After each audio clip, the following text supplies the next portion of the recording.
저는 예수의 김민 사도요한 신부라고 합니다. 지난 시간에 이어서 저희들 프란치스코 교황님 애도하는 시간, 그리고 기억하는 시간, 그리고 그분이 또 저희들한테 어떤 큰 선물이 되셨는가, 그 시간 다시 한번 기억하는 시간을 다시 한번 계속해서 가지려고 합니다. 오늘 저희들 이 시간 시작하기 전에 짧게 프란치스코 교황님 위해서 기도드리고 시간 시작하도록 하겠습니다. 성부와 성자와 성령의 이름으로 아멘. 좋으신 주님, 저희들 계속해서 지난 시간에 이어서 당신께서 저희들한테 어떤 인물을 선물로 주셨는지, 그 프란치스코 그 교황님이라는 분, 베르골리오 신부님이라는 한 인간, 그분이 저희들한테 어떤 의미로 또 다가오는지 기억하고 또 환기하는 시간 가지려고 합니다. 이 시간을 통해서 저희들 프란치스코라는 한 인물을 통해서 저희들한테 당신께서 건네고 싶었던 메시지 좀 알아들을 수 있도록 은총 베풀어 주시고, 또 이 시간 함께 해주소서. 우리 주 그리스도를 통하여 비나이다. 아멘. 성부와 성자와 성령의 이름으로 아멘. 지난 시간에 어린 시절, 프란치스코 교황님의 어린 시절, 특히 그 교황님의 그 가족이 갖고 있는 유산에 대해서 말씀을 드렸고, 또 이어서 프란치스코 교황님의 어두운 밤, 수도자로서 베르골리오 예수의 언으로서 어떤 고통의 시간을 걷고 그 시간 속에서 어떻게 사람이 성장해 갔는지에 대해서 보는 시간을 가졌습니다. 오늘은 그 교황님으로 선출된 이후의 행적을 좀 저희들 바라보려고 합니다. 일단 그 베르골리오 추기경님이 프란치스코 교황님이 으로 이렇게 선출이 되셨는데 몇 가지 징후들이 있었다고 합니다. 그러니까 일단 말씀을 드리면은 베르골리오 추기경님은 교황님이 선출되기 전에 추기경님이시면서 라틴 아메리카 주교회의 의장이셨습니다. 그러니까 다시 말하면은 당신이 이런 얘기를 합니다. 자기는 파파빌레, 다시 말하면은 교황 후보는 아니었고 오히려 킹메이커에 가까웠다. 왜냐면 라틴 아메리카 남미 주교회의 의장이면 파워가 되게 세단 말이죠. 그래서 자기가 교황이 될 거라고는 꿈에도 생각을 못했다고 합니다. 근데 아무튼 결국 교황으로 선출이 됐고, 그 다음에 그분이 어떤 식으로 그 교황직을 수행을 할 것인지에 대해서 몇 가지 징후들이 있는데 그걸 살펴보도록 하겠습니다. 이 사진은 프란치스코 2013년도에 찍힌 사진입니다. 그러니까 프란치스코 교황님이 교황으로 선출됐던 그 콘클라베 사진인데, 이때 이미 그 몇 가지 그 징후가 나왔다고 합니다. 첫 번째는 키워드가 안을 떠나서 바깥 변방으로 가기. 저도 이걸 이 나눔을 준비를 하면서 알게 된 건데, 그 콘클라베가 시작하기 전에 그 추기경 단이 추기경님들이 모여가지고 이렇게 총회를 한다고 합니다. 그거를 추기경 총회라고 부르는데, 거기서 이렇게 추기경 단장이 있죠. 단장이 있으면 이분이 그 실무 책임자로서 우리가 어떻게 콘클라베를 진행할 것인지 이렇게 총회를 하는데, 그때 이렇게 서로 얘기를 하는 시간이 있나 봅니다. 근데 얘기를 하는데 그때 베르골리오 우리 미래의 프란치스코 교황님이 4분 동안 연설을 했다고 합니다. 4분, 그거를 베르골리오 추기경의 4분 연설이라고 하는데, 이게 굉장히 유명한 연설이었더라고요. 그러니까 콘클라베가 시작하기 전에 추기경들이 다 미리 모여서 서로 이렇게 좀 얘기를 나누는데, 이때 프란치스코 교황님, 베르골리오 추기경님이 내가 생각할 땐 이래 하면서 4분 동안 얘기한 게 같은 동료 추기경들한테 잊을 수 없는 굉장히 큰 그 인상을 남겼고, 깊은 인상을 남겼고, 그때부터 이미 그 징후가 시작됐다고 합니다. 이분이 그 4분 동안 연설을 끝낸 다음에 뭔가 좀 이상한데 했던 게 뭐냐면은, 이분은 돌아가는 아르헨티나 부에노스아이레스로 돌아가는 비행기 표까지 이미 예약을 한 상태였거든요. 당신이 될 거라고 한 번도 생각을 안 했고, 교황이 될 거라고 전혀 생각을 안 했고 그랬는데, 얘기를 하고 난 다음에 어떤 분이 착 오더니 이런 질문을 했답니다. 바로 그런 일들을 할 사람이 필요하지 않겠습니까? 그러니까 그 베르골리오 그 추기경, 당신이 그런 얘기를 4번 동안 아름다운 얘기를 했는데 그 얘기는 누군가 해야 되지 않겠냐? 그게 너 빼놓고 누가 있겠소? 그런 요지의 얘기를 한 거죠. 이 동료 중에서 그 하이메 루카스 오르테가 추기경 님이 오셨대요. 이분이 요 사진에 있는 분이신데, 이분은 그 쿠바 추기경이거든요. 그러니까 쿠바 추기경이 쿠바 추기경 그 하바나 대주교죠.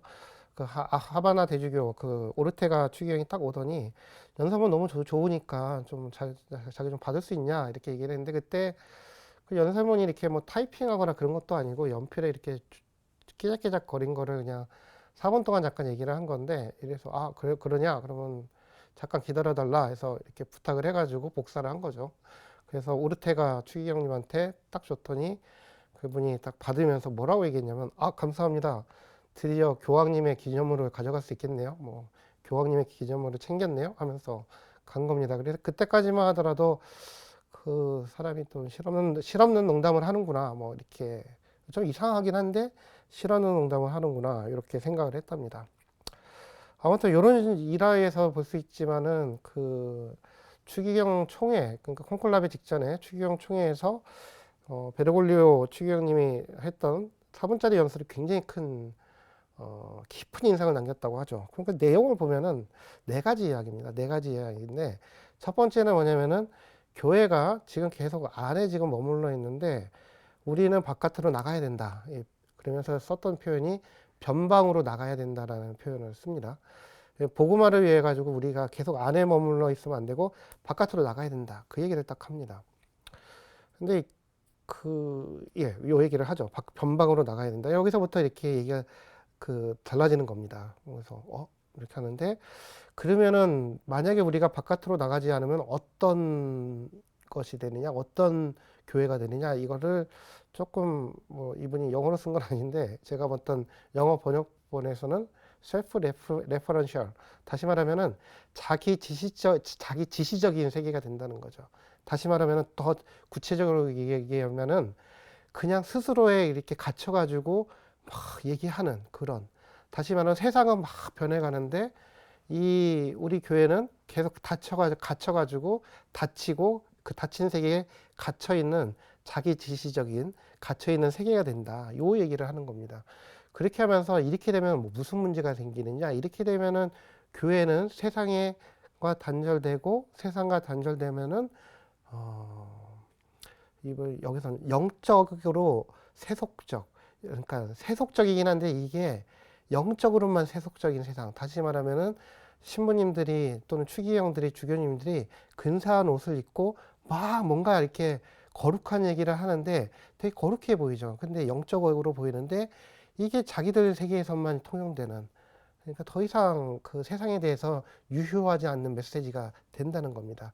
이게 프란치스코 교황님이 했던 얘기였거든요. 그렇기 때문에 우리는 변방으로 나가야 되는데, 이 변방이라는 거는 단지 물질적인 변방이 아니라 그 주변부가 아니라 실존적인 자리로 나가야 된다, 그런 얘기를 한 겁니다. 그러니까 우리는 계속 안에만 있고 우리들의 안락한 곳, 안전지대에만 머물지 말고 우리는 계속 최전선으로 변방으로 나가야 된다, 그 얘기를 딱 꺼낸 거죠. 그 프란치스코 교황님의 요 이야기, 베르골리오 추기경님의 이 이야기가 사실 추기경단의 마음을 되게 흔들어 놓습니다.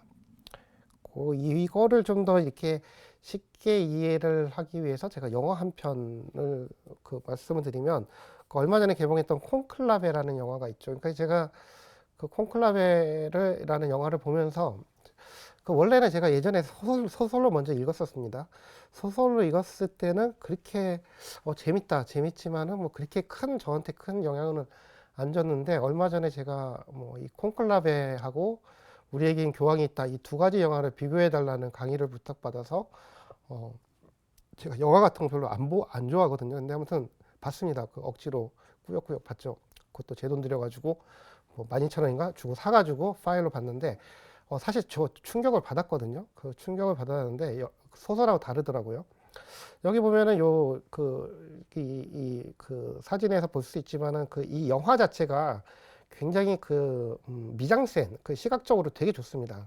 무슨 말이냐, 가톨릭 교회라고 생각하는 스테레오타입을 완전히 전형적으로 보여주거든요.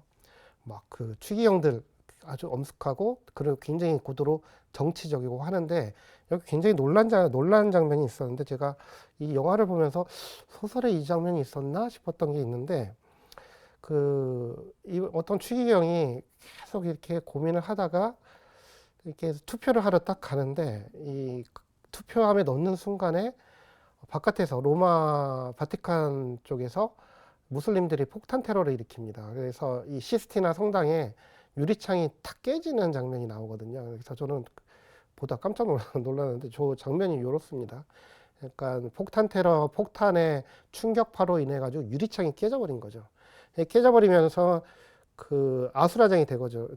추기경들이 있는 콘클라베 안에, 시스티나 성당에서 벌어지고 있는 콘클라베라는 말 자체는 콘클라베, 다시 말해 열쇠로 잠근다는 뜻입니다. 갇힌 공간이죠. 근데 이게 폭탄 테러로 인해서 열린 공간이 돼버립니다. 이렇게 유리창이 깨져버리니까. 이게 굉장히 상징적인데, 그 다음에 영화에서 어떤 장면이 나오냐면은, 이게 되게 인상적이었어요. 뭐 사태가 진정이 되고 뭐 생난리를 이렇게 좀 진전시키고 난 다음에 다시 이렇게 교황 선출 작업에 다시 들어갑니다. 그래서 어떤 주인공이 되는 추기경님이 이렇게 심란하죠. 뭐 무슬림들 테러에 의해서 신자들 많이 죽었고, 그리고 어떤 추기경님들은 이것 봐라, 무슬림들에 대해서 우리는 계속 무슬림들을 받아들이고 있는데 이 사람들은 우리 이렇게 적으로 생각한다, 이 전쟁을 해야 된다, 이런 식으로 얘기를 하니까 굉장히 심란한 겁니다. 그래서 누구를 찍어야 되나 이렇게 하는데, 아까 폭탄 테러로 인해서 물론 며칠 전에 폭탄 테러로 인해서 성당의 유리창이 깨진 상태에서 바람이 들어옵니다. 바람이 싹 들어오는데, 이게 영화에 보면은 이렇게 이분이 딱 생각하고 있는데, 자기 자리에 있는 노트가 바람 때문에 이렇게 싹 들리는 장면이 나와요. 굉장히 조용하게 나오는데, 이걸 보면서 참 많은 생각을 하게 되는 거죠. 일단 첫 번째로는 제가 생각을 했던 거는, 이 영화 참 잘 만들었다는 생각을 다시 하게 됐는데, 요한 23세 제2차 바티칸 공의회를 열자고 사람들한테 초대를 했던 요한 23세 교황님이 1959년에 이런 얘기를 했다라고 해요. 나는 교회의 창문을 열고 싶습니다. 우리가 밖을 볼 수 있고, 그러니까 열려진 창문을 통해서 우리는 밖을 볼 수 있고, 또 밖에 있는 사람들은 그 창문을 통해서 우리를 볼 수 있도록 우리는 창문을 열고 싶습니다. 요 얘기를 하거든요. 이게 되게 유명한 얘기죠. 근데 제가 알고 싶었어요. 그러니까 이게 요한 23세 교황님이 이런 얘기를 했다라고 저도 수업 시간에 들었고, 그래서 이번에 찾아봤는데, 결론부터 얘기하면은 요 얘기는 기록이 없습니다. 그러니까 전해지는 말에 따르면 이렇게 해서 나오고, 1959년에 했다라고 얘기만 돼 있고, 제가 바티칸 홈페이지에서 요한 23세 교황님의 뭐 스피치, 연설문, 그 다음에 강론, 편지까지 다 찾아봤는데 없고, 나중에 챗GPT로 돌렸더니, 이거는 사실 소스가 없다. 근데 그렇게 했다라고 전해진다. 아마 추기경님들이 이렇게, 요한 23세 교황님이 이런 얘기했어, 이렇게 전해지는 것 같아요. 근데 보십시오. 창문을 열자라고 돼 있잖아요. 창문을 탁 열어서 23세 교황님이, 그래서 이 교회 안에 새로운 바람이 들어올 수 있도록 하자. 우리도 봐야 되고, 세상을 봐야 되고, 세상도 우리를 봐야 되고, 그래야 된다. 근데 이 바람이 뭐냐면은, 이거를 바람이라는 단어를 히브리어로 얘기를 하면은 루아흐라는 단어가 됩니다. 그리고 그리스어로 얘기하면 프네우마라는 단어가 되죠. 이게 바람이라는 단어인데, 이 바람이라는 루아흐라는 단어, 그 다음에 바람이라는 그리스어 프네우마는 다르게 번역하면 뭐가 되냐면 성령이 됩니다. 성령. 그러니까 다시 말하면 무슨 말이냐, 우리가 사도행전에 나오는 오순절 성령강림 사건을 한번 생각을 해보죠. 이게 사도행전은 그리스어로 쓰여져 있잖아요. 거기 보면은 이렇게 됩니다. 다락방에 예수님이 돌아가시고 난 다음에 부활하셨다가 다시 하늘나라로 올라가고 난 다음에, 여전히 예수님의 제자들은 두려움에 벌벌벌 떨면서 다락방에 있었다고 얘기를 합니다. 다락방, 닫힌 공간이죠. 콘클라베입니다. 콘클라베. 근데 오순절 성령감림 사건 때 어떤 식으로 돼 있냐면 바람이 팍 불면서 제자들이 횟가닥 하거든요. 횟가닥 해가지고 밖에 나가가지고 예수님에 대해서 선포하기 시작하죠. 그러니까 사람들이 저 사람들 술 마셨구나 싶을 정도로 성령에 취한단 말이죠. 근데 그때 사용되는 단어가 그리스어로 프네우마라는 단어고, 이거는 바람이면서 성령이면서 숨이 됩니다. 그래서 그 프란치스코 교황님이 밖으로 나가야 된다는 얘기, 이 닫혀있는 교회를 문을 열고 바깥으로 나가야 된다는 얘기는 요한 23세 교황님이 2차 바티칸 공의회를 소집하면서 교회의 창문을 열어야 된다는 얘기랑 딱 맞닿아 있습니다. 맞닿아 있고, 그리고 요거는 그 아까 전에 소개시켰던 영화 그 콘클라베에서 아주 상징적으로 나오죠. 그래서 우리가 이렇게 정리를 할 수 있을 것 같습니다. 콘클라베를 앞두고 베르골리오 그 추기경님이 던졌던 화두가 있는 거죠. 변방으로 나가야 된다는 거. 다시 말하면 나 자신, 교회의 이제 그 안락하고 평화롭고 아주 안전한 그 지대에서 문을 열고 나가가지고 바깥에서 복음을 전해야 된다. 이제 우리 교회는 세상 밖으로 나가야 된다. 그 얘기를 하는 거죠. 그래서 이렇게 밖을 향하는 교회, 변경으로 가는 교회가 될 것이냐, 아니면은 자기 안에 계속 갇혀가지고 아까 전에 얘기했던 자기 지시적인 셀프 레퍼런셜한 계속해서 동호반복적인 교회가 될 것이냐, 그리고 이거를 세속적인 교회라고 한 거죠. 여기에 대해서 화두를 묵직하게 던진 겁니다. 바로 이 질문이 바로 그 추기경단들을 뒤흔든 거죠. 그러니까 이분은 자기가 이런 얘기를 했을 때 사실 자기가 일종의 자살과도 같은 행위, 그러니까 내가 그 교황님이 나는 되고 싶지는 않고 될 리도 없어. 하지만 나는 이런 교황이 있었으면 좋겠어. 바로 우리 교회가 바깥으로 변경으로 향하는 교회가 되기를 바래. 근데 이 메시지 자체가 추기경들을 일깨웠던 거죠. 그 쇼크를 주면서 저 양반이 교황이 돼야겠구나, 이런 얘기를 한 셈이 됩니다. 이게 첫 번째 프란치스코 교황님이 어떤 교황이 될 것인지에 대한 그 징후가 된 겁니다. 계속 바깥을 향해서 새로운 최전선을 향해서 변방을 향해서 나가는 교회. 그래서 이 레토릭 자체가 프란치스코 교황님의 교회론이라는 거는 아직까지 존재하지 않습니다. 예컨대 시노달리타스는 이건 2차 바티칸 공의의 정신을 계속 되새기는 거니까. 근데 프란치스코 교황님이 교회에 대해서 우리 교회는 어떤 교회가 될 것이냐에 대해서 몇 가지 재미있는 표현들이 있는데, 그 중에 하나가 뭐냐면은 최전선에서 일하는 야전병원과도 같아야 된다. 그러니까 무슨 말이냐, 그 세상이라는 전쟁터에서 피 흘리고 상처받고 이런 사람들을 정말 피 흘리는 사람을 피를 닦아주고 다친 데를 첨해주는 그런 야전병원과도 같아야 된다. 그 말씀 하신 적이 있죠. 워낙 유명한 표현인데, 이게 다 같은 맥락에서 이렇게 움직이는 거라고 얘기를 할 수가 있을 겁니다. 두 번째는 프란치스코 교황님 하면 생각나는 단어, 자비라는 단어가 있죠. 프란치스코 교황님의 문장이 이렇게 이런 모습이거든요. 여기 보면은 그 열쇠는 당연히 베드로의 열쇠죠. 천국의 문. 그 다음에 가운데 이 IHS는 저희 프란치스코 교황님이 원래 속했던 예수의 상징입니다. 레오 14세 교황님이 아우구스티노의 상징을 썼던 것처럼 프란치스코 교황님, 이게 아마 교황님들 전통인 것 같습니다. 확실한 건 아닌데, 프란치스코 교황님도 그렇고 레오 14세 교황님도 그렇고 레오 14세 교황님은 아우구스티노회 상징을 계속 사용을 하시고, 프란치스코 교황님은 저 IHS 태양처럼 불타오르는 걸 쓴 거죠. 그 다음에 저 라틴어로 보면은 미세란도 아트케 엘리겐도라고 되어 있는데, 이게 성경의 구절이 아닙니다. 이거는 성경 구절 아닌데 뜻이 이렇다고 해요. 자비로이 부르시니 라는 구절인데, 요거가 보면은 이 프란치스코 교황님이 애초에 교황님으로 선출됐을 때 머릿속에 어떤 그 문제의식이 있었는지를 아주 확실히 알아줍니다. 이거는 당신이 말씀을 하셔요.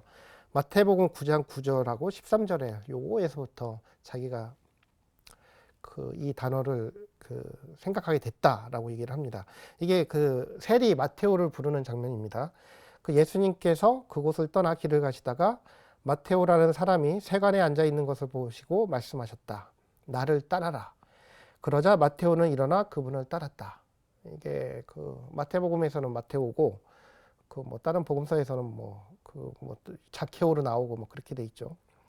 그러니까 사람들이 수근수근 거리는 겁니다. 아, 저 사람 저 세리잖아. 세리는 되게 부정한 사람이고 죄인인데 왜 저 사람 저 예수님이라는 사람은 왜 마테오라는 부정한 사람하고 어울리지? 딱 하니까 거기서 얘기를 하시거든요. 나는 의인이 아니라 죄인을 부르러 왔다. 의인이 아니라 죄인으로 부르러 왔다. 마태복음서는 이렇게만 얘기를 합니다. 근데 여기에 대해서 며칠 전에 저희들이 기념일을 원래 지내기로 했는데 일요일이라서 안 지냈던 그 베데라는 분이 있습니다. 영국 그 교부는 아니고 영국의 신학자인데 아주 오래된 아주 옛날 분이죠. 그 베데라는 분이 베데 가경자 베데라고 불리는 분인데 이분이 뭐 우리나라에서는 한국에서 유명한 거는 영국 교회사라는 책을 썼기 때문에 되게 유명하죠. 그 교회사 공부하는 사람 베데를 다 아는데 이분이 했던 작업 중에 하나가 뭐냐면은 그 주석 작업을 합니다. 마태복음서 이 부분을 주석을 하면서 예수님께서 마테오라는 죄인을 보면서 왜 이 사람을 불렀을까? 나를 따라라. 그 부른 이유는 바로 자비심에서 아까 이 자비에서부터 그 사람을 불렀다. 이 얘기를 하는 겁니다. 여기에서 핵심은 뭐냐면은 첫 번째는 뭐냐면은 죄인이라는 거. 그러니까 죄인을 불렀다는 거. 의로운 사람을 부른 게 아니라 예수님은 죄인을 불렀다는 거. 두 번째는 이 죄인에 대해서 그 자비심, 자비의 마음에서 불렀다는 거. 요 얘기를 하는 겁니다. 그래서 이렇게 얘기를 할 수가 있겠죠. 예수님이 죄인들을 바라보는 시선이 어떨까? 우리가 한번 그 생각을 해볼 수 있을 겁니다. 그러니까 예수님이 어울렸던 사람들 보면은 기본적으로 가난한 사람들이란 말입니다. 가난한 사람들 아니면은 죄인들, 부정한 사람들이죠. 예컨대 세리라든지, 그 다음에 죄 많은 여인이라든지, 아니면 사마리아 여인처럼 이방인이라든지, 아니면 시도 페니키아의 딸을 위해서 예수님을 찾아갔던 가나안 여인이라든지, 아니면은 문둥병 환자라든지 이런 사람들, 문둥병 환자들은 다 이게 부정한 존재란 말이죠. 또 장애를 갖고 있는 사람들은 고대 사회에서는 뭐냐면은 이 장애는 하느님의 천벌로 인지를 합니다. 물론 오늘날엔 그렇게 그런 생각 안 하죠. 근데 옛날 사람들은 어떻게 생각하냐면 저 사람이 장애가 갖고 있는 건 뭐냐, 뭔가 죄를 지었기 때문에 저런 식으로 완전성이 파괴된 거야, 이렇게 생각을 하는 겁니다. 그러니까 부정한 걸로 뭔가 죄를 졌기 때문에. 그래서 장애를 갖고 있는 사람들은 아웃카스트, 세상의 주류에서 밀려난 사람들이거든요. 자, 근데 예수님이 그 죄인들을 바라보는 시선 자체가 굉장히 그 따뜻한 시선이었던 거죠. 그 시선을 뭐라고 부르느냐? 일단 이거를 자비로이 부르시다라고 얘기를 하는데, 이때 이 자비라는 단어를 조금 설명을 좀 드리면, 그 프란치스코 교황님이 이 자비라는 단어를 썼던, 굳이 이렇게 그 자비라는 단어를 선택을 한 건 이유가 있습니다. 그 자비라는 단어를 라틴어로 하면은 미제리코르디아스라는 단어입니다. 그런데 이 미제리코르디아스라는 단어는 두 개의 합성어입니다. 뭐냐? 미제리아, 비참함이라는 거. 그다음에 코르디아, 이건 우리의 마음, 심장을 뜻하거든요. 그래서 이 두 단어, 비참함이라는 미제리아라는 단어와 그 우리의 마음, 심장을 뜻하는 꼬르디아스가 딱 합치면 미제리코르디아스라는 단어가 나오는데, 그 합치면 어떤 뜻이 되느냐? 저 사람이 느끼고 있는 감정, 그 비참함의 감정, 고통의 감정이 내 마음으로 들어오는 거, 그거를 자비라고 부른단 말이죠. 이 자비라는 거는 그렇기 때문에 그 라틴어로 이렇게 하게 되면 미제리코르디아스라는 단어는 되게 아름다운 단어가 되는 겁니다. 예수님이 이렇게 딱 지나가다가 그 가늠한 여인, 또는 죄 많은 여인, 또는 세관장, 세리, 자케오 같은 경우는 게다가 키도 작고 장애를 갖고 있고, 거기에다가 또 사람들한테 그 혐오의 대상이잖아요. 그런 사람들을 보면서 가슴이 되게 아픈 겁니다. 되게 가난한 사람들, 주변으로 밀려난 사람들, 이렇게 약한 사람들, 취약한 사람들 보면서 예수님이 느끼는 그 통증과도 같은 가슴, 가슴에서 느껴지는 그 통증, 그 아픈 마음을 뭐라고 부르느냐? 자비라고 부르는 거죠. 그 교회에서는 그것을 자비라고 부릅니다. 지금 요 사진은 그 교황님하고 어떤 사람이 속닥속닥 하고 있잖아요. 딱 보면은 비행기입니다. 비행기. 그러니까 저분은 누구냐면은 스파다로 신부라고, 스파다로 신부님은 일단 예수의 신부님이시고 뭐 하시는 분이냐? 그 치비타 카톨리카라는 예수의 잡지가 있습니다. 이거는 주로 읽는 사람들이 주교님이나 추기경들이 읽는 책인데, 그러니까 이게 일종의 그 프란치스코 교황청의 이렇게 예수의 잡지이긴 하지만 교황청의 입가도 같은 역할을 하는 거죠. 그래서 이 스파다로 신부님이 그 속닥거리는 스파다로 신부님이 교황님한테 물어봅니다. 인터뷰를 하는 겁니다. 왜냐면은 교황으로 선출됐으니까 보도자료를 뿌려야 되잖아요. 그래서 보도자료를 그냥 쭉 한 게 아니라 그냥 인터뷰 형태로 이렇게 한 거죠. 거기 보면 되게 재밌는 얘기가 나옵니다. 스파다로 신부님이 묻습니다. 그러면 쭉 얘기를 한 다음에 최종적으로 한 가지 질문 드리겠습니다. 말씀하십시오. 했더니 호르헤 마리오 베르골리오 그는 누구입니까? 이렇게 딱 얘기를 했더니 프란치스코 교황님이 약간 되게 뜻밖의 얘기를 해버린 거죠.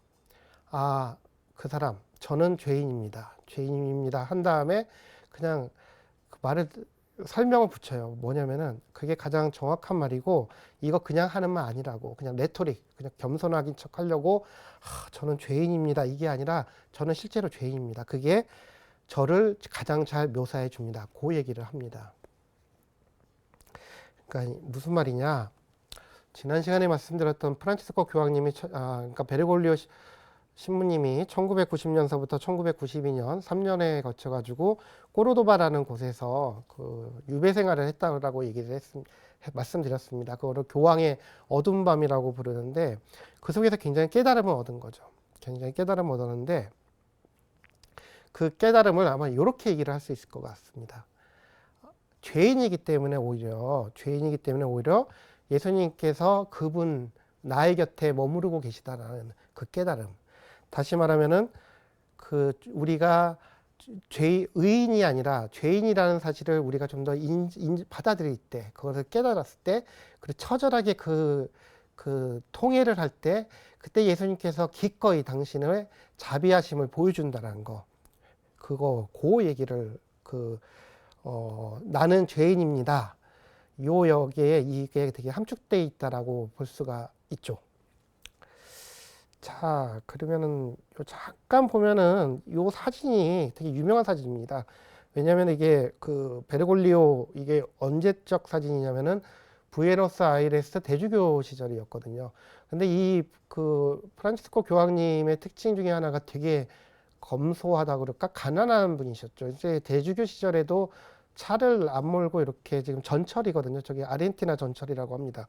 전철 같지 않게 생겼는데 전철인데 저렇게 대중교통을 이용해서 이렇게 다니시는데 이 표정을 보면 되게 안 좋으시죠. 되게 이분 별명이 웃지 않는 주교였단 말입니다.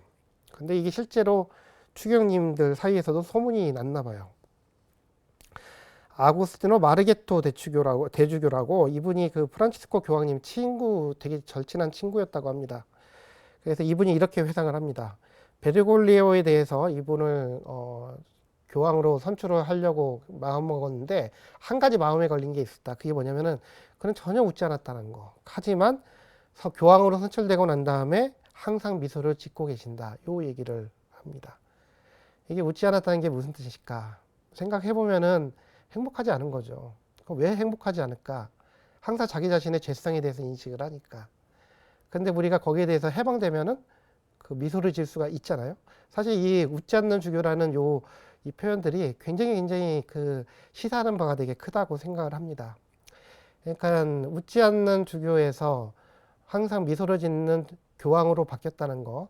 이거는 다르게 얘기하면 뭘까? 그리고 그 사람이 자비에 대해서 계속 노래를 부르기 시작했다는 거. 이건 되게 프란치스코 교황님이 어떤 행적을 잘 압축적으로 보여주는 것이라고 생각이 듭니다. 그러니까 자비롭게 부르심을 받은 죄인, 자비로움이라는 체험을 했던 사람, 바로 그런 사람일 때 비로소 그 사람은 좀 더 너그러워지고 관대해지고 훨씬 넉넉해질 수 있다는 거 저희들이 알게 되는 것이죠. 자, 이분이 프란치스코 교황님이 일단 교황님으로서의 모토 자체를 자비로이 부르시어라는 이름으로 얘기를 하고, 그 다음에 이분이 희년을 선포를 합니다. 그 직후에 희년을 선포를 하는데 그 희년의 이름이 자비의 해였거든요. 그래서 이분이 자비의 해를 희년을 선포를 하면서 그 문을 이렇게 희년의 문을 딱 여는 장면입니다. 만약에 그 누군가 저한테 물론 물어보진 않겠지만 프란치스코 교황님이 했던 일 중에서 가장 네가 생각할 때 중요한 일이 무엇이냐라고 한다라면 저는 이렇게 대답을 할 거예요. 지난번에도 말씀드렸던 것 같은데 자비라는 단어 우리가 그동안 너무 익숙해가지고 이 단어가 얼마나 소중한지 미처 몰랐던 그 단어를 꺼내가지고 반짝반짝하게 빛을 내가지고 우리한테 돌려줬다. 저는 그게 프란치스코 교황님한테 정말 감사하거든요. 저도 자비라는 단어, 연민이라는 단어 굉장히 많이 들었죠. 하지만 프란치스코 교황님은 그동안 저조차도 잊고 있었던 그런 단어를 진짜 빛을 내게 만들었던 겁니다. 그러니까 우리가 맨날 그 성모기도 시간에 했던 이 이야기, 마음이 부서진 이들을 고치시고 그들의 상처를 싸매주시고 가난한 이들을 일으키시고 악인들을 땅바닥까지 낮추신다 하는 그 시편 다윗 임금님의 그 고백이 그냥 꼬부박꼬부박 졸면서 하는 그 시편을 읽는 그런 그 기도가 아니라 살아있는 그 성경으로 되돌리게 만들었다는 거죠. 재밌는 거는 그 프란치스코 교황님이 요 탈출기 34장 6절을 되게 좋아하셨어요. 그거는 이거는 이 장면입니다. 뭐냐면 34장 6절은 그러니까 그 모세가 이스라엘 백성들을 다 이끌고 그 탈출을 하죠. 출애굽을 한 다음에 시나이산 또는 호렙산에 뭐 같은 산인데 거기 머뭅니다. 머문 다음에 모세가 그 산에 올라가 가지고 십계명을 받죠. 십계명을 받고 그 계약을 한단 말입니다. 하느님과 계약을 하는 거죠. 내가 하느님께 충실하면 하느님께서는 너희들을 풍요롭게 번성시켜 주겠다. 그 계약을 맺어요. 그거를 시나이 계약이라고 부르는데 맺고 난 다음에 딱 내려왔더니 이 사람들이 그 이스라엘 백성들이 금송아지 만들어 가지고 헛짓거리를 하잖아요. 그러니까 저 르네상스 시기의 저 성화는 이코는 뭐냐면은 그걸 봤을 때 피가 솟구쳐 가지고 모세가 그 십계명판을 그냥 이게 하느님한테 받은 거 잠시 잊고 너무 화가 나니까 이렇게 던져버려 가지고 박살을 내버리죠. 그 다음에 이렇게 그 단도리를 치고 난 다음에 그 이스라엘 민족들한테 너희들 이렇게 하면 안 된다. 하느님이 우리한테 했던 게 뭔데? 너 미쳤냐? 이렇게 얘기를 단도리를 친 다음에 이분이 다시 올라가요. 올라가 가지고 이렇게 얼마나 민망합니까? 이렇게 하느님이 만들어진 그 십계명을 뽀셔버렸고 다시 한번 받으러 가잖아요. 그 어떤 마음을 갖겠어요. 근데 이때 되게 아름다운 그 하느님의 자기 선언이 나오거든요. 여기 보면 이렇게 나옵니다. 주님은 한 다음에 자비하고 너그러우시며 분노에 더디시고 자애와 진실이 충만하신 분이시다. 이 자기 선언이 나오거든요. 하느님이 어떤 분이시냐에 대해서 구약에서 그렇게 얘기가 많지 않습니다. 그냥 그 우리들이 막 그냥 고백하는 식으로 나오는데 이렇게 탈출기처럼 하느님의 자기 선언은 그렇게 많지가 않아요. 하느님의 어떤 분이신지 하느님의 입으로 쫙 나오는 부분이 굉장히 드문 부분입니다. 근데 여기 보면 되게 그 우리가 생각하는 뭐 하느님 하면은 죄를 지면 막 이렇게 이렇게 야단치고 벌을 주는 하느님일 것 같은데 그게 아니라 자비하시고 너그러우시고 분노에 더디시고 쉽게 말하면 기다릴 줄 아시는 분이라는 그 얘기가 나오거든요. 이게 바로 그겁니다. 이게 프란치스코 교황님이 이 부분을 되게 좋아해가지고 예전에 그 제가 요거는 직접 봤었는데 요 부분을 설명을 해요. 그 강론 때 일독서가 요 부분이었는데 이거 되게 아름답죠 하면서 하셨던 게 이게 요 이야기를 얘기하면 세 가지를 얘기할 수 있을 것 같다 하면서 첫 번째는 뭐냐면 하느님께서는 얼마나 이렇게 부드러운 분이신지 하느님의 부드러움에 대해서 얘기를 하고 두 번째는 하느님이 얼마나 인내심이 강한 분이신지 근데 인내심이라는 말은 좀 그렇고 기다릴 줄 아시는 분이신지 그 얘기를 하고 세 번째는 하느님 얼마나 이렇게 충실하신지 이렇게 그러니까 마치 그때 강아지가 주인한테 이렇게 개들이 이렇게 충실하듯이 얼마나 하느님이 그렇게 개같이 충실한지 막 얘기를 하거든요. 이게 프란치스코 교황님 그 정도로 되게 좋아하셨던 구절이죠. 자, 그래서 우리가 이렇게 얘기를 할 수가 있을 것 같습니다. 그러니까 프란치스코 교황님이 우리한테 일깨워주는 거는 이거는 프란치스코 교황이 직접 하셨던 말입니다. 그러니까 자비의 희년을 선포를 하시면서 그 희년을 선포할 때 나왔던 서감 그 글이 자비의 얼굴이라는 거였거든요. 그러니까 뭐냐면은 예수님은 하느님 자비의 얼굴입니다. 그 얘기를 딱 하면서 요걸 희년 선포를 하는데 이런 얘기를 합니다. 어쩌면 우리는 오랫동안 자비의 길을 가리키고 그 길을 따라 살아가는 것을 잊고 있었는지도 모릅니다. 다시 말하면 이 잊고 있었던 걸 우리한테 알려주셨던 거죠. 슬프게도 우리의 문화에서 용서에 대한 경험이 점점 드물어진다는 사실을 우리는 인정하여야 합니다. 때로는 용서라는 말조차도 사라져 가는 것 같습니다. 되게 아름다운 얘기를 하시죠. 그래서 이게 바로 프란치스코 교황님이 이미 이분의 교황님으로서 가톨릭 교회를 어떤 식으로 이끄시는지, 아니면 어떤 식으로 초대하는지, 거기에 대해서 이미 그 징후들이 보이는 것이죠. 자비라는 단어, 연민이라는 단어, 용서라는 단어, 요것들에 대해서 다시 한번 일깨워지는 거. 이게 프란치스코 교황님의 출발점이 된다는 거 말씀드립니다. 아까 전에도 나왔지만은 그 프란치스코 교황님의 주된 행보들을 보면은 끊임없이 변방으로 나가는 거였습니다. 그러니까 쉽게 말하면은 우리들에게 그 변방 또는 최전선 또는 바깥이 어디인가, 소외된 가난한 사람들은 누구인가 끊임없이 확인하면서 그쪽으로 찾아가는 장면이었죠. 이거 되게 상징적인 게, 이 사진이 되게 상징적이에요.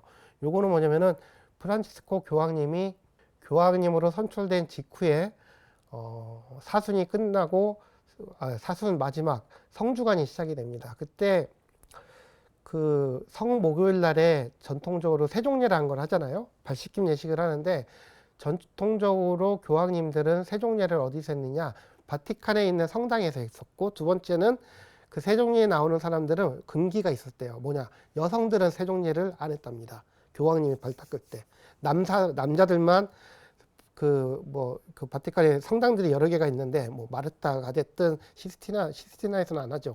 근데 이렇게 하는데 그때 남자들만 왔다는 겁니다. 근데 이게 프란치스코 교황님은 그 전례를 완전 파격을 해버려요. 그게 뭐냐, 교황 선출 직후에 처음으로 이렇게 성목요일 날 세종례 발씻김 예식을 하는데 소년원으로 간 겁니다. 소년원으로 가가지고, 그러니까 폭력으로 인해 가지고 구금됐던, 우리식으로 하면 소년원, 그 청소년 구금 시설에 간 거죠. 그래서 그 아이들의 몇 명을 선정을 한 다음에 발을 씻어주는데, 그 중에 여자 청소년들도 있었고 무슬림이 2명이 있었다는 겁니다. 그것 때문에 약간 쇼크를 그 교황청에서, 바티칸에서 가톨릭 신자들이 되게 쇼크를 받거든요. 우리야 뭐 그거 잘 모르지만. 그래서 이게 그 변방으로 나아간다는 게 이게 그냥 레토릭이 아니라, 그냥 말이 아니라 진짜로 그렇다는 거를 깨닫게 만들어졌던 사건이죠. 그 다음에 3월 28일 날, 그 교황으로 선출된 해에 3월 28일 날 그 강론인데, 이 강론이 왜 유명하냐, 이게 신부 사제들 그 성유 축성미사 때 그 바티칸에 모였던 사제들을 향해서 했던 강론입니다. 우리는 밖으로 나아가야 합니다. 그래야 기름 부음 받음, 성유 축성미사니까 그 기름 부음 받음의 의미와 구원의 힘을 경험할 수 있습니다. 고통받는 이들, 피 흘리는 이들, 눈먼 이들, 악한 주인의 노예가 된 죄수들이 있는 그 변방. 이 변방이라는 게 뭔지를 설명을 해주는 겁니다. 이렇게 뭐 아우스커트, 영어로는 아우스커트라고도 하고 어떤 번역본에서는 프론티어라고도 하는데, 이 변방은 어떤 곳이냐, 저 주변인데 어떤 거냐, 고통받는 사람들이 널브러져 있는 거, 피 흘리는 사람들이 쓰러져 있는 거, 눈먼이들이 그렇게 움츠리고 있는 거, 죄수들이 이렇게 있는 거. 사제들은 거기로 가야 된다는 겁니다. 사제가 사제품을 받을 때 기름 부음을 기름 이걸로 이렇게 문질러 주거든요, 주교님이. 근데 이렇게 됐을 때 우리 기름 부음을 받는 사람들이기 때문에 우리는 바깥으로 나가야 된다는 겁니다. 그럼 바깥으로 나가지 않는 사제들은 뭐냐, 단순한 방관자이고 어떤 조직의 그냥 운영자, 매니저에 불과한다는 겁니다. 우리는 매니저가 아니라는 겁니다. 그럼 뭐냐, 우리는 목자라는 겁니다. 목자는 뭐 하는 존재죠? 양떼들을 돌보는 존재입니다. 어느 정도로 돌보느냐, 그 목자에게서는 양의 냄새가 날 정도로 양떼를 돌보는 그런 목자가 돼야 된다. 그 얘기를 하는 겁니다. 그리고 그 굉장히 또 상징적인 사건이 또 있는데 그 교황님이 교황으로 선출된 2013년도에 해외 순방을 가는데 해외 순방이 어디냐면은 저기 사진을 보시면은 그 지도에 그 가운데 이렇게 찍혀 있는 섬이 자그마한 섬이 보일 겁니다. 이 섬 이름이 그 유명한 람페두사 섬입니다. 이 섬은 뭐냐면은 그 튀니지하고 리비아 그 북아프리카하고 유럽의 이탈리아 사이에 딱 중간쯤에 있는 섬인데 이게 난민들이 그 아프리카에 있는 북아프리카에 있는 난민들 이 난민들이 유럽으로 가기 위해서 그 중간 그 이렇게 브로커들한테 돈을 주고 배를 탑니다. 배를 타면 이 사람들이 저 람페두사 섬으로 가서 풀어줍니다. 그러면 이 람페두사 섬이 이렇게 난민들이 들어가는 관문 역할을 하는 거죠. 물론 수용소 같은데 난민 수용소 같은데 구금이 되긴 하지만 근데 여기가 지중해니까 되게 조용한 바다긴 하지만 바다는 바다란 말입니다. 근데 프란치스코 교황님이 교황으로 선출된 직후에 대참사가 벌어집니다. 그게 뭐냐면은 람페두사의 비극이라는 사건인데 람페두사 비극은 한 번 있었던 게 아니라 여러 번 있습니다. 그 중에 가장 큰 사망자가 난 사건 중에 하나거든요. 83명인가 난민들이 그러니까 배가 난파가 됐는데 한밤중에 난파가 돼서 80명 이상이 되는 난민들이 빠져 죽은 대참사가 벌어진 거죠. 그걸 프란치스코 교황님이 바티칸에서 그걸 보자마자 예매를 합니다. 람페두사 섬으로 가겠다고.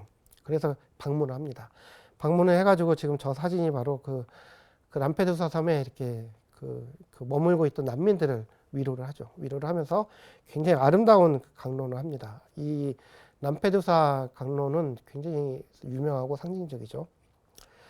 여기서 그 프란치스코 교황님의 특징적인 언어들, 그게 이 강론에서 나왔던 단어들이 반복적으로 라우다토시 찬미받으소서, 그 가장 중요한 건 복음의 기쁨, 그 다음에 모든 형제들에게 이런 회칙들에 다 반복적으로 나오는 단어들이 나옵니다. 뭐냐? 우리는 세계화된 이 세상에서 무관심의 세계화로 타락해버렸습니다. 우리는 이웃의 고통에 익숙해지고 있습니다. 그 무관심의 세계화는 우리를 익명의 사람들로 만듭니다. 하면서 되게 유명한 얘기, 제가 되게 좋아하는 표현인데 사람들을 뭘로 만드느냐? 이름 없는 사람, 그리고 얼굴 없는 얼굴들, 이름 없는 이름, 얼굴 없는 얼굴, 이런 되게 유명한 표현이 나오죠. 이런 사람들로 만들어 버렸다는 겁니다. 이게 바로 그 유명한 무관심의 세계화거든요. 그럼으로써 우리는 심지어 우는 법조차 남을 위해서 우는 법조차 잊어버렸습니다. 이게 람페두사 섬 강론이었습니다. 그러면서 자비애를 선포하게 되죠. 그 이후로 프란치스코 교황님은 계속해서 난민들을 만납니다. 이 사진은 뭐냐? 시리아 난민들을 만났을 때 사진입니다. 근데 이게 아니죠. 이분이 여기는 어디냐면 레스보스라고 그리스에 있는 섬이었는데 그 시리아가 바로 옆이 터키거든요. 터키와 그리스를 통해 가지고 넘어온 시리아 난민들을 그 레스보스 섬에 이렇게 수용을 한 겁니다. 근데 프란치스코 교황님이 가가지고 그 시리아 난민들을 위로를 하니까 그때 많이 엄청나게 울었다고 해요. 그래서 이거를 울음의 날이라고 부를 정도, 언론에서 너무 울음이 많이, 여기서 웃는 얼굴은 안 나오지만 아마 다 울고 난 다음인가 봐요. 아무튼 너무 많이 울어가지고 울음의 날이라고 할 정도로 굉장히 상징적인 사진입니다. 그러니까 프란치스코 교황님이 이런 식으로 계속해서 그 바쁜 와중에 난민들을 만나고 다니죠. 이렇게 해봤자 뭐냐면은 이렇게 목마른 사람들한테 물 한 방울 주는 격이 되는데 뿐만 아니라 구조적인 노력을 합니다. 이게 지금 저기 보면은 어떤 성격 좋게 생긴 신부님이 앉아 계시는데 이게 마이클 천이라는 분입니다. 캐나다 예수의 신부님이시고 이 분은 뭐냐면은 바티칸에 이주난민 부서가 있는데 거기에 장상입니다. 두 사람이 장상인데 바비오 신부님하고 천이 이번에 마이클 천이라는 분인데 이분을 통해 가지고 계속 프란치스코 교황님이 유엔 쪽이랑 협업을 합니다. 막 협업을 하죠. 그래서 역대 바오르 6세 이후로 프란치스코 교황님 시기에 유엔하고 바티칸의 협업의 정도가 제일 높은 시기였거든요. 그래서 특히 바티칸의 인도주의적 외교 노력이 절정에 달했던 때였죠. 특히 이분이 초점을 맞췄던 게 이주난민, 두 번째로 했던 게 군축이었습니다. 그래서 이주난민에 대해서는 어떤 문서로 합의를 이루었는데 군축을 하다가 그때 벌어졌던 게 뭐가 되느냐, 코로나 사태가 벌어지고 그 다음에 우크라이나 전쟁이 터지면서 이 군축은 완전히 날아가 버렸죠. 하지만 계속 이분은 이런 식으로 그 구조적인 문제, 그 국제 협약을 통해서 이런 식으로 전쟁 난민들이나 이주민들 이런 사람들에 대해서 계속 그 작업을 하십니다. 그 다음에 나중에는 아까 전에 봤던 그 마이클 천이라는 분을 나중에는 이분이 추기경으로 서인까지 합니다. 그러니까 이분은 주교 출신이 주교가 아니었거든요. 주교가 아니라 그냥 신부님이었는데 예수의 신부님이셨는데 곧바로 추기경으로 그냥 올려버리죠. 왜냐하면 힘을 실어준 겁니다. 이 부서 자체가 계속 다른 쪽에서 견제를 하니까 그 추기경으로 서품시켜줄 정도였죠. 그래서 요 도표를 보면은 빨간색으로 칠한 부분 보면은 2005년서부터 2016년도 사이에 유럽 쪽에서 난민들, 이주 난민들의 그 신청수, 그 유입 비율이 확 올라가 버리거든요. 이 정도로 그 이때 프란치스코 교황님이 그 람페두사 섬 말고 레스보스 섬에 방문해서 시리아 난민들을 네 가족을 태워가지고 비행기 태워가지고 바티칸으로 돌아온 다음에 거기에서 그냥 생활하게 해주거든요. 이때 이후로 무슨 그 메르켈 총리, 독일의 메르켈 총리 이런 사람들이 국경을 개방하면서 유럽의 난민들의 숫자가 확 늡니다. 그랬다가 좀 안 좋게 2018년도 유럽 난민 사태가 벌어지죠. 아무튼 요런 일이 있었다는 거. 그 다음에 그 외에도 또 여러 가지 그 변방으로 나아갑니다. 프란치스코 교황님이. 예컨대 가장 논란이 됐던 것 중에 하나가 성소수자에 대해서 얘기를 한 부분이죠. 이거는 2013년 7월 달에 브라질에 갔다가 그 바티칸으로 로마로 돌아올 때 언론 인터뷰를 합니다. 그 비행기 안에서. 근데 누가 물어봐요. 그 동성애자들 같은 경우 만약에 그러면 어떻게 해야 되냐고 교회에서 이거 우리 좀 안 받아들이지 않냐고 얘기를 하니까 프란치스코 교황님이 이렇게 얘기를 합니다. 만약 그들이 주님을 받아들이고 선한 의지가 있다면 어떻게 제가 심판할 수 있겠습니까? 그들을 주변으로 밀어내서는 안 됩니다. 그들도 우리의 형제입니다. 딱 얘기를 하죠. 근데 이 이야기를 받아가지고 요분은 그 신안교리청 장관이십니다. 그 페르난데스 추기경님이신데 이 분이 그 이렇게 회칙을 하나 만들죠. 회칙을 만드는데 2023년도에 만드는데 요걸 보면 이렇게 돼 있습니다.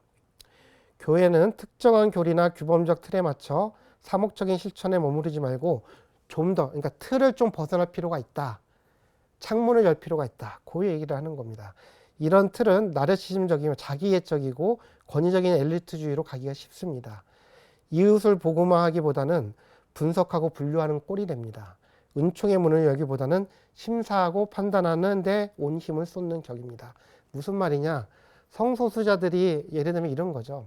그러니까 이게 참 어려운데 예를 들면 저도 신부란 말이죠. 신부기 때문에 고해성사를 할 때가 있죠. 그럼 누가 이렇게 고해소에 들어옵니다. 들어와가지고 얘기를 하죠. 아, 제가 성소수자입니다. 이렇게 얘기를 하면 우리가 어떻게 해야 될 것인가. 지금 그 얘기를 하는 거거든요. 이 사람들에 대해서 가톨릭 신자이고 성소수자이긴 하지만 자신이 가톨릭 신자라고 고백하는 이분들, 자기가 죄를 지은 자인지 모르겠지만 아무튼 교회에서 죄라고 얘기하니까 부끄럽게도 수치심 속에서 이렇게 고백하는 사람들에 대해서 그 페르난도 추기경님이 얘기를 하는 겁니까?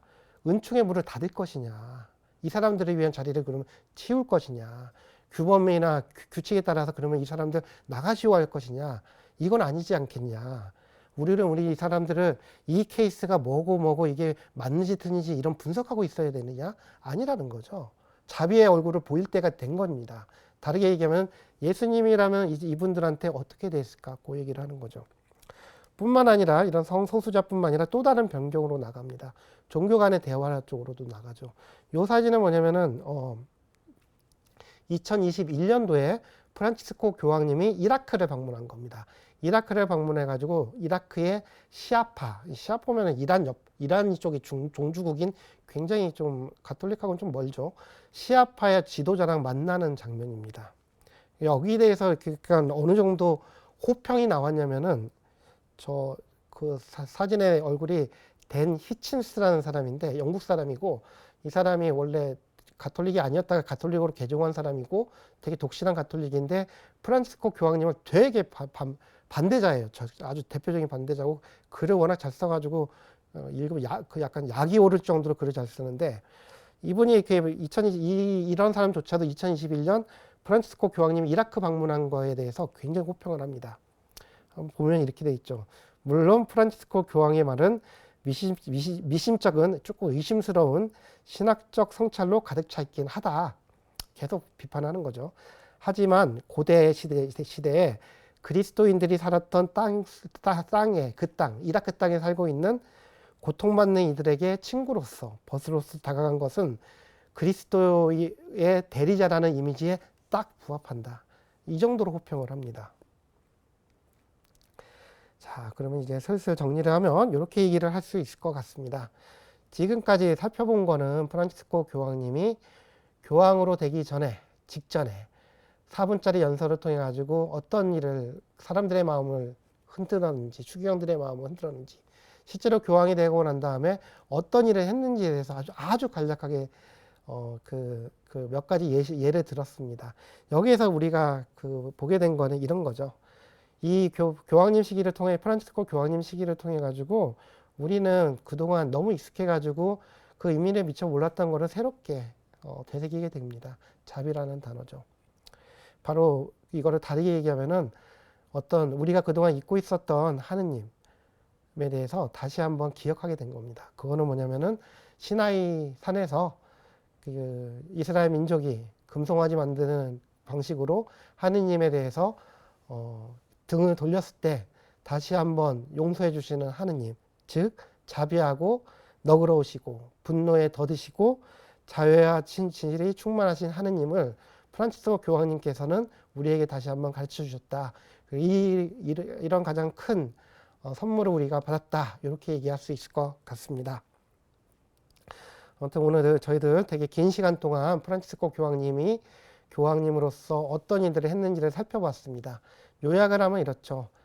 또 우리가 잊고 있었던 가장 소중한 하느님의 또 다른 이름, 자비라는 이름을 발견하게 됐다는 거. 특히 예수님이라는 하느님 자비의 얼굴을 재발견하게 됐다는 거. 요것은 우리가 꼭 잊지 말아야 할 부분이 아닌가 싶습니다. 우리는 과연 이 교회는 자비의 교회가 되고 있는지, 가난하고 주변으로 밀려난 사람들이 부정하다고 돌을 던지는 그 사람들한테 자비의 집이 되고 있는지 저희들 다시 한번 생각해 볼 필요가 있을 것 같습니다. 프란치스코 교황님이 물려주신 이 귀한 유산을 저희들 소중하게 좀 더 마음에 새기고 좀 더 우리 교회가 자비의 집이 될 수 있도록 이렇게 기도하는 시간을 가지면 좋겠습니다. 긴 시간, 저희들 이 시간 시청해 주셔서 감사합니다. 감사합니다.